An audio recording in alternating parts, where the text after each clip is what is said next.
दोस्तों, इस दुनिया में हम इंसान भगवान के बाद जिसे सबसे ऊंचा दर्जा देते हैं वो है डॉक्टर। क्योंकि जब इंसान जिंदा रहने की सारी उम्मीदें छोड़ देता है तब डॉक्टर ही उसे मौत के कगार से वापस लाकर सही सलामत जिंदा खड़ा करते हैं। और कई बार तो डॉक्टर मेडिकल फील्ड में ऐसे ऐसे अजूबे करके दिखा चुके हैं जिन पर विश्वास भी नहीं होता। पर दोस्तों, विश्वास तो तब भी नहीं होता जब ये पता चलता है कि लोगों को नई जिंदगी देने वाले यही डॉक्टर्स अपनी जेब भरने के लिए लोगों के साथ धोखाधड़ी करने में बिल्कुल भी शर्माते नहीं हैं। यहाँ तक कि कई सारे ऐसे डॉक्टर्स इस दुनिया में मौजूद हैं जिनका सिर्फ और सिर्फ एक ही मकसद है, और वो है गरीब और लाचार लोगों को बेवकूफ बनाकर उनसे पैसा ऐंठना।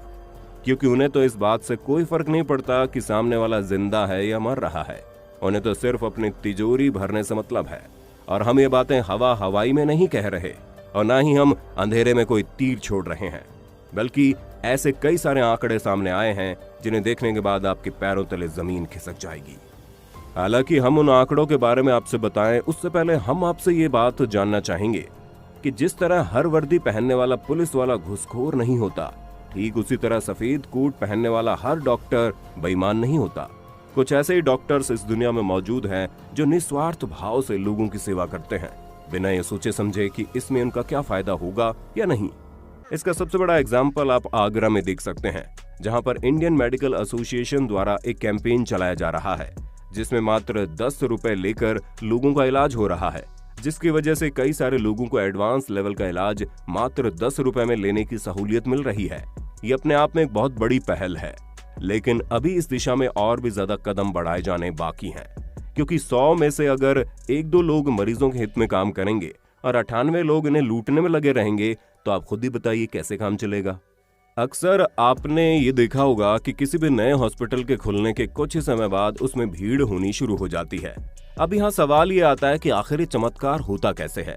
क्योंकि किसी नए बिजनेस को सेटल होने में कम से कम 1-2 साल का वक्त तो लग ही जाता है, लेकिन मेडिकल फील्ड में ऐसी कौन सी बुलेट ट्रेन की स्पीड लगी होती है कि सारा काम फटाफट हो जाता है। असल में दोस्तों, इस चीज के पीछे सबसे बड़ा योगदान हमारे गली मोहल्ले में अपनी दुकान खोले बैठे झोला छाप डॉक्टर से होता है, जो सर्दी, जुकाम, बुखार, पेट दर्द, केवल 4 बीमारियों के इलाज के अलावा 5वां कोई मर्ज नहीं है जिसका इलाज उनके पास हो। ऐसे में जब किसी इंसान को नॉर्मल सर्दी, जुकाम वगैरह हो जाता है तो इनके पास वो पहुंच जाता है और उसे 10 रुपए की दवाई 100 रुपए में देकर अच्छे खासी कमाई कर लेते हैं। लेकिन जैसे इनके पास कोई क्रिटिकल केस आता है, इनके हाथ पैर फूलने लगते हैं और फिर ये आपको किसी बड़े हॉस्पिटल में रेफर कर देते हैं। मरीज भी उस हॉस्पिटल में पहुंच जाता है ये सोचकर कि डॉक्टर साहब ने जिस हॉस्पिटल में उन्हें भेजा होगा वो अच्छा ही होगा। पर अब बेचारे मरीज को क्या पता कि डॉक्टर ने अच्छा या बुरा देखकर उसे हॉस्पिटल रेफर नहीं किया, बल्कि उस हॉस्पिटल में रेफर किया है जहां से उसको सबसे ज्यादा कमीशन मिलेगा। और बेचारे गरीब और लाचार लोग बिना कुछ सोचे समझे इस तरह के महंगे हॉस्पिटल में पहुंच जाते हैं जहां इलाज के नाम पर सिर्फ और सिर्फ उन्हें लूटा जाता है।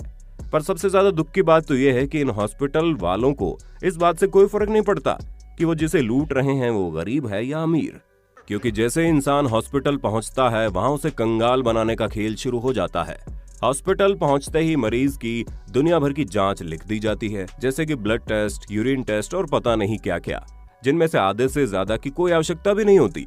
ऐसा कई बार देखा गया है कि किसी मरीज को अगर हल्का सा बुखार भी हो जाए तो टाइफाइड से लेकर लीवर इन्फेक्शन तक के हर चीज का टेस्ट करवाया जाता है। अब मरीज जैसे ही पैथोलॉजी लैब में पहुंचता है वैसे ही उनकी आंखें चमक उठती है, जैसे कि उनके सामने कोई बकरा हलाल होने के लिए खुद ब खुद चला आ रहा हो। वैसे शायद आपको ये ना पता हो कि ये जो पैथोलॉजी लैब वाले हैं ये भी मरीज को उनके यहाँ डॉक्टर के द्वारा भेजने के लिए अलग से कमीशन देते हैं, जिसका सीधा सा मतलब है इंसान को लूटने के लिए हर कोई आपस में मिला हुआ है।